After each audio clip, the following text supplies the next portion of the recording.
Online classes में आपका स्वागत है। पिछले दिन हम लोगों ने सीडीएस के पेपर्स को देखा था। आगे आप लोग सीडीएस 2019 के पेपर दूसरा वाला सीडीएस 19 2000 का दूसरा भाग देखिए। क्वेश्चंस जो पीछे हो चुके हैं उसको आप लोग एक बार ध्यान से देखिए। बहुत सारे क्वेश्चन आपको उसी टाइप के मिलते हैं।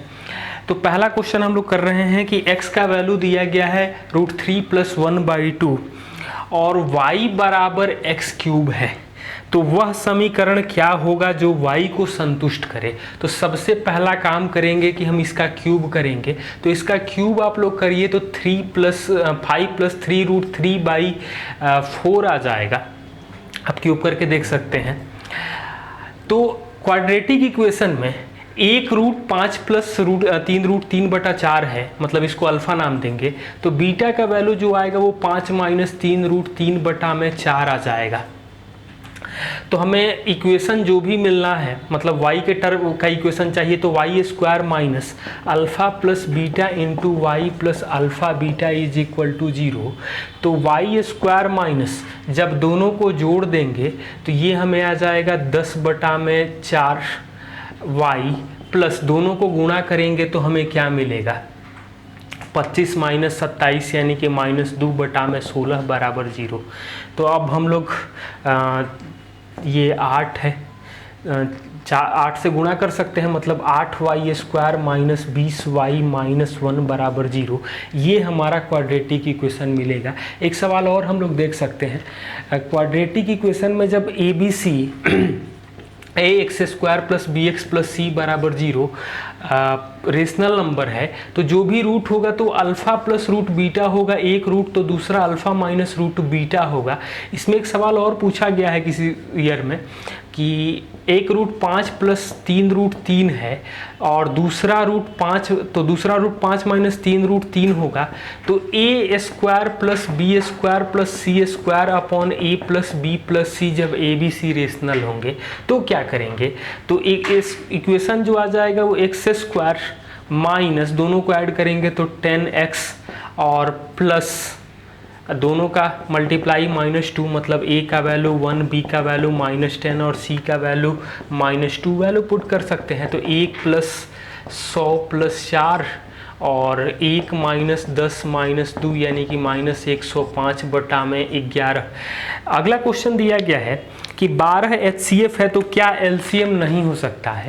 और ऑप्शन जो दिया गया है वो है 80, 60, 24 और 36। तो HCF 12 है तो कभी भी LCM जो होगा तो 12 का मल्टीपल ही होगा, और एक ही ऑप्शन दिखाई दे रहा है जो 12 का मल्टीपल नहीं है।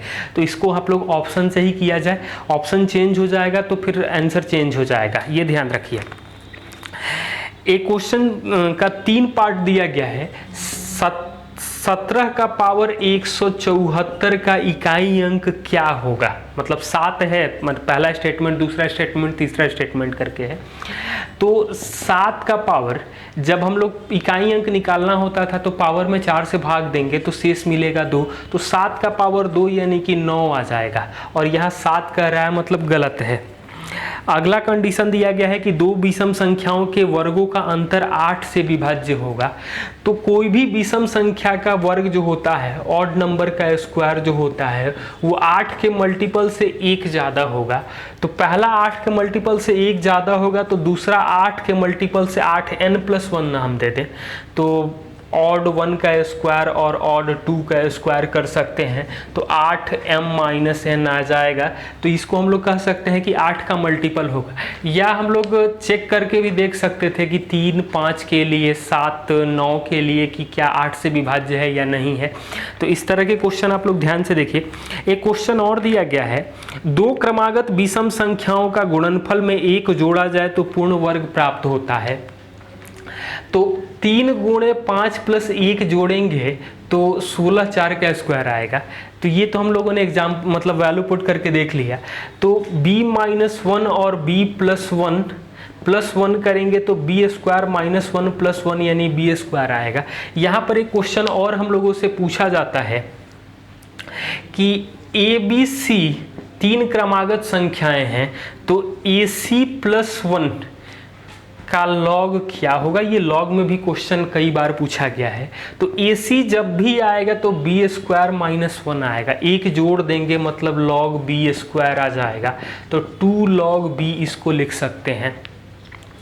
तो किसी भी संख्या के लिए होता है ये, केवल ऑड नंबर के लिए नहीं है। किसी भी दो इवन नंबर को लगातार दो इवन नंबर को मल्टीप्लाई करें, जैसे 4 गुणे 6 करेंगे तो और 1 जोड़ देंगे तो ये हमें 25 आ जाएगा। 6 गुणे 8 प्लस 1 जोड़ देंगे तो ये हमें 49 आ जाएगा। तो ये पैटर्न पर क्वेश्चंस होते हैं और उस पैटर्न को आप एग्जाम्पल रख के भी सेटिस्फाइड करा सकते हैं। तो ये ऑप्शन एग्जाम्पल सेटिस्फाइड कर रहा है तो हम लोग इसको देख सकते हैं। अगला क्वेश्चन दिया गया है x square plus 5x plus 6 बराबर 0 और एक्स स्क्वायर प्लस के एक्स प्लस 1 बराबर 0 के एक मूल कॉमन है तो k का मान क्या होगा। तो इस इक्वेशन के लिए हम लोग तो पहला तो तरीका ये है कि ये x प्लस 2 होगा, ये x प्लस 3 इसका फैक्टर करेंगे। तो एक मूल कौन कॉमन है नहीं मालूम है तो x का वैल्यू एक बार -2 और x का वैल्यू एक बार -3 पुट कर दें तो भी हमें k का वैल्यू मिल जाएगा। तो -2 पुट करेंगे तो 4 - 2k प्लस 1 बराबर 0, यानी k का वैल्यू जो आ जाएगा वो हमें आ जाएगा 5/2 और यहाँ से k का वैल्यू जो आ जाएगा वो 10/3 आ जाएगा। एक तो तरीका ये है। दूसरा तरीका हम लोग ये कर सकते थे कि दोनों में एक्स स्क्वायर को घटा करके भी देख सकते हैं, लेकिन ये ज़्यादा आसान है। आप लोग फैक्टर निकाल करके और दोनों के लिए वैल्यू पुट कीजिए। नेक्स्ट क्वेश्चन दिया गया है 240 व्यक्तियों के लिए 48 दिन का भोजन पर्याप्त था। यही भोजन 160 व्यक्तियों के लिए कितने दिन के लिए पर्याप्त होगा। तो ये क्वेश्चन देखेंगे तो 240 लोगों के लिए 48 दिन का भोजन था, 160 लोगों के लिए ये कितने दिन भोजन चलेगा। तो man day hour efficiency is equal to work, और खाना एक काम है। आप लोग टाइम वर्क के पहला वाला वीडियो देख सकते हैं। तो ये 2 बार में कटेगा, ये 3, ये भाग देंगे तो 24 यानी डी आ जाएगा हमें 72। नेक्स्ट क्वेश्चन है 3 समानांतर रेखाएं हैं एक्स वाई जेड और 2 तिर्यक रेखाएं इन्हें काट रही हैं और जो मिल रही हैं P, Q और R पर, L, M और N पर। ये वैल्यू PQ 3 दिया गया है, QR 9 दिया गया है, MN का वैल्यू 10.5 दिया है। तो LM का मान क्या हो जाएगा। तो ये दोनों समानांतर रेखाएं हैं, मतलब रेशियो के 3 और 9 का रेशियो, और यहाँ LM का रेशियो 10.5 से। तो ये 3 बार में कटेगा, मतलब LM का वैल्यू जो आ जाएगा वो 3.5 आ जाएगा। नेक्स्ट क्वेश्चन है समकोण त्रिभुज में लंब केंद्र कहाँ होता है। तो समकोण त्रिभुज में जो लंब केंद्र होता है वो समकोण के शीर्ष पर होता है और परिकेंद्र जो होता है वो कर्ण के मध्य बिंदु में होता है। इन दोनों का जो दूरी होगा वो कर्ण का आधा होगा। ये रिजल्ट याद रखिए और डायरेक्ट इसमें क्वेश्चन पूछे जा रहे हैं। नेक्स्ट क्वेश्चन है log base 10 sine theta plus log base 10 cos theta plus log tan theta base 10 plus log sec theta base 10 log cosec theta base 10 और लॉग कॉट थीटा बेस 10। इसका value क्या होगा। तो ये हम लोग जानते हैं कि लॉग में जो एडिशन होता है वो गुणा में होगा, मतलब लॉग बेस 10 होगा sine theta cos theta tan theta sec theta cosec theta और कॉट थीटा। ये गुणा करेंगे तो ये वैल्यू 1 मिलेगा, क्योंकि साइन और कॉसेक 1 होगा, कॉस सेक 1 होगा, टैन कॉट 1 हो जाएगा। तो log 1 का वैल्यू जो होता है वो 0 होता है। Next question cos theta plus cos square theta 1 है। और हमसे पूछा गया है sine power 12 theta plus 3 sine का पावर 10 थीटा प्लस 3 साइन का power 8 theta plus sine power 6 theta का मान क्या होगा। इसमें दो तरह के क्वेश्चन पूछे जाते हैं, एक कॉस के लिए पूछा जाता है, एक साइन। मतलब यहाँ कॉस दिया गया है तो साइन से पूछा जाता है, और साइन में दिया जाता है तो कॉस पूछा जाता है। एक क्वेश्चन और इसका मैं करा दे रहा हूँ, वो भी क्वेश्चन बार बार पूछा जाता है।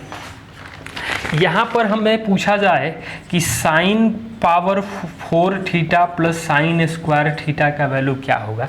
तो सबसे पहले ये दिया गया है, तो कॉस थीटा का वैल्यू आएगा 1 माइनस कॉस स्क्वायर थीटा यानी कि साइन स्क्वायर थीटा। तो साइन स्क्वायर थीटा जहाँ भी मिले वहाँ कॉस थीटा पुट करें, तो इसको लिख सकते थे cos square theta plus cos theta, दोनों को जोड़ देंगे तो 1 आ जाएगा। यहाँ पर हम क्या करेंगे कि साइन स्क्वायर थीटा है तो वहाँ कॉस थीटा पुट करेंगे, मतलब जो साइन का पावर 12 है वो कॉस का पावर 6 हो जाएगा, 3 साइन का पावर 5 थीटा, 3 साइन का पावर 4 थीटा और साइन क्यूब थीटा। इसको हम लोग लिख सकते हैं, सॉरी ये कॉस हो जाएगा,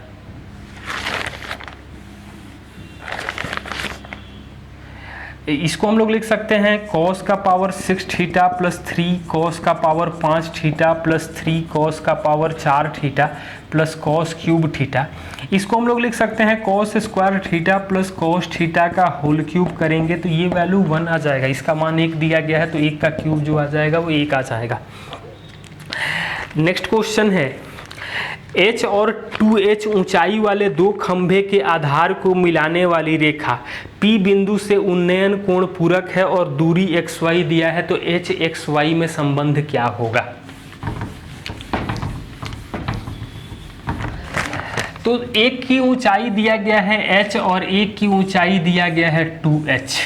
ये x है, ये y है, ये 2H ऊंचाई है, ये h ऊंचाई है, तो एक अल्फा होगा तो एक 90 माइनस अल्फा होगा।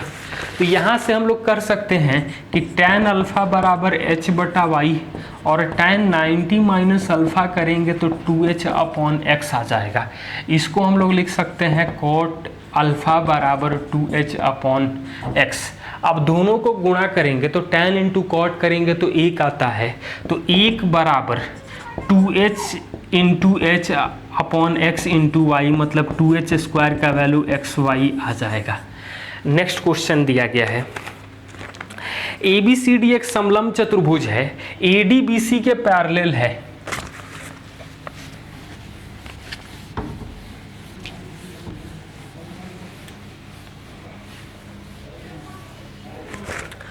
नेक्स्ट क्वेश्चन दिया गया है, ABCD एक समलंब चतुर्भुज है जहां AD BC के पैरेलल है। ये दिया गया है AD और ये हो जाएगा BC। कंडीशन है कि AC और BD O विकर्ण पर मिलते हैं, तो विकर्णों के कटान बिंदु को O नाम दिया गया है। त्रिभुज AOB का क्षेत्रफल दिया गया है 3 सेंटीमीटर स्क्वायर, और त्रिभुज BCD का क्षेत्रफल दिया गया है 8 सेंटीमीटर स्क्वायर, और हमसे त्रिभुज AOD का क्षेत्रफल पूछा गया है क्या होगा। तो BCD का मतलब ये पूरा एरिया हमें मिल रहा है 8, AOB मतलब ये वाला भाग मिल रहा है 3।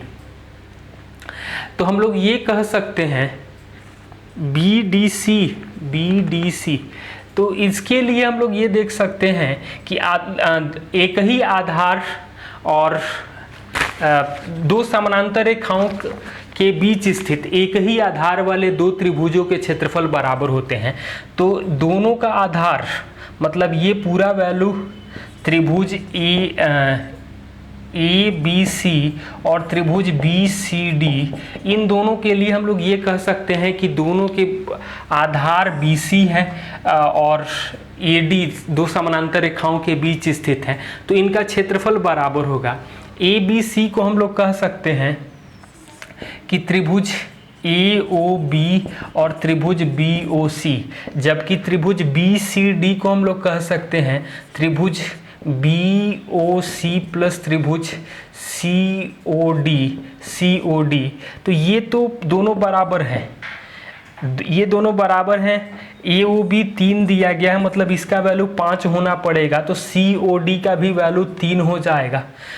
ये हम लोग देख सकते हैं त्रिभुज COD का मान क्या होगा। नेक्स्ट क्वेश्चन है, घनाभ के 3 संलग्न पृष्ठों के क्षेत्रफल XYZ है और आयतन V है, तो क्या संबंध होगा। ये डायरेक्ट क्वेश्चन भी पूछा जाता है, V² बराबर XYZ, या इसमें न्यूमेरिकल भी पूछे जाते हैं, जिसको आप मेंसुरेशन के वीडियो में देख सकते हैं। नेक्स्ट क्वेश्चन, समबाहु त्रिभुज की माध्यिका L है तो क्षेत्रफल क्या होगा। तो समबाहु त्रिभुज में माध्यिका और ऊंचाई एक ही होता है, तो √3/2a बराबर L है, तो 3/4a² आ जाएगा L², तो √3/4a² का वैल्यू आ जाएगा L²/√3। h की तरह से भी हम लोग इसको ट्रीट कर सकते थे। और वर्ग के परिमाप बराबर है तो क्षेत्रफल का अनुपात क्या होगा।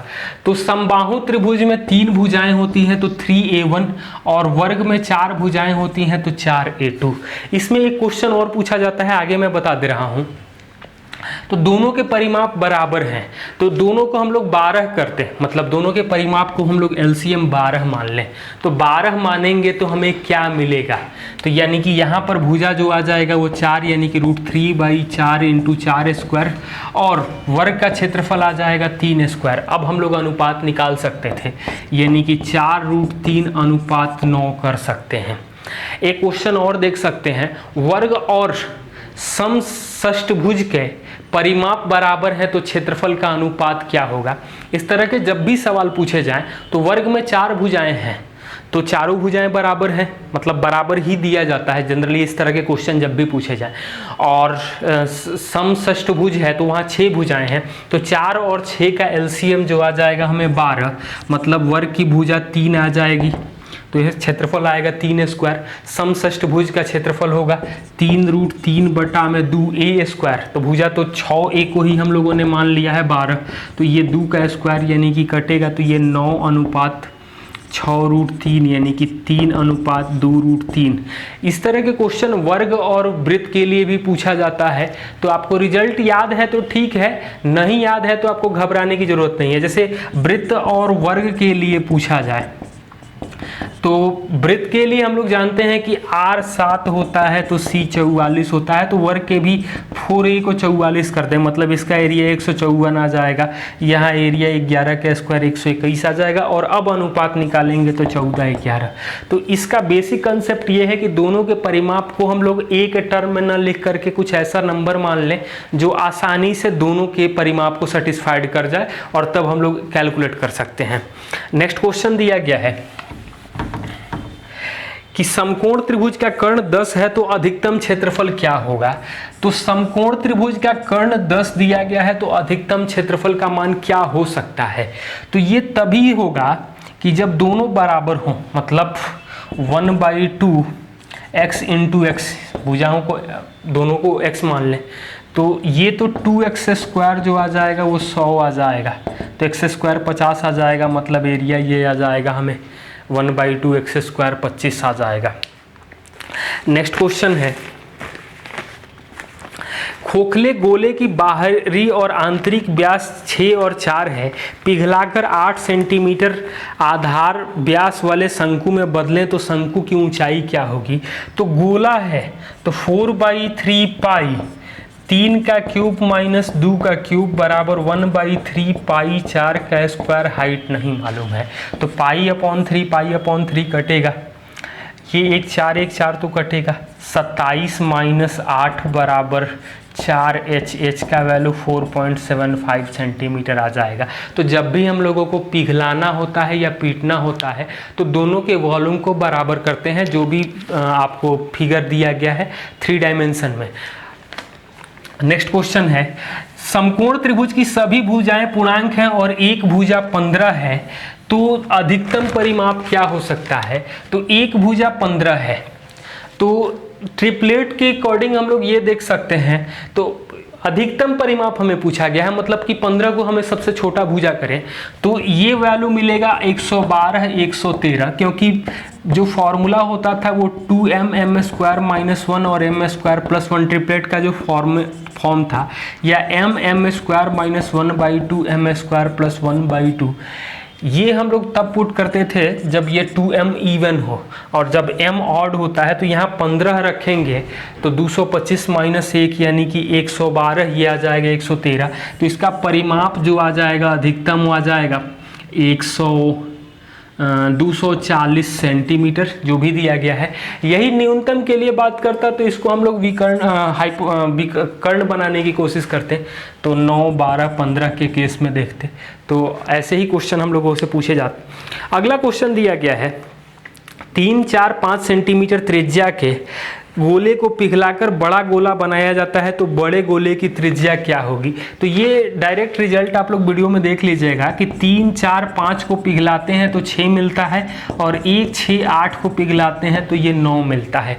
ये दो ही कंडीशन है, इसके मल्टीपल भी अलाउ है और कोई डायरेक्ट मतलब नहीं होता है। तो 3, 4, 5 दिया गया है तो जो अगला बड़ा वाला गोला मिलेगा वो 6 सेंटीमीटर त्रिज्या का मिलेगा, और इसके मल्टीपल भी हम लोग देख सकते हैं। 3 डायमेंशन में यही दोनों देखना है। Next question,